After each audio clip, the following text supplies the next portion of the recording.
திருப்பதியில் 2வது நாள் அதிகாலை 5 மணிக்கு ஃப்ரீ தரிசனம் பண்ணுறதுக்காக கேட் ஓப்பன் பண்ணுவோம் அப்படின்னு சொல்லியிருந்தாங்கன்னு சொல்லி நேற்றுக்கான வீடியோவில் நான் முடிச்சிருந்தேன்.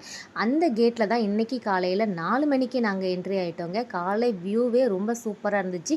சூரியன் வரதுக்கு முன்னாடியே லைனில் நின்று பாதி லைனை கடந்தாச்சு அப்படின்னு தான் சொல்லலாம். இப்படி தாங்க ஃப்ரீ தரிசனம் போகிறதுக்கான ஒரு லைன்லாம் க்ரியேட் பண்ணி வச்சுருக்குறாங்க. பார்க்குறதுக்கு வந்து ஃபுல் செட்டப்பாக தான் இருக்கும்.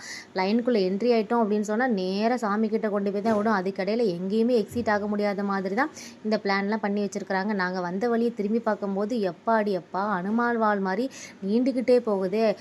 வர வழியெல்லாம் பார்த்தீங்கன்னா குழந்தை குட்டியெல்லாம் இன்னும் எவ்வளோ கிலோமீட்டருங்க போனோம், இன்னும் 2 கிலோமீட்டர், இன்னும் 2 கிலோமீட்டர்னு சொல்கிற மாதிரி ஒரு நாள் ஃபுல்லாக நடந்து தான் பார்க்குறோம். சுற்றி வளைச்சி லைனை விட்டுட்டாங்கங்க. ஆனால் இதில் ஒரு நல்ல விஷயம் என்னென்னு பார்த்தீங்கன்னா, அங்கங்கே 10 அடிக்கு ஒருக்க தண்ணிக்கு வச்சுருக்குறாங்க.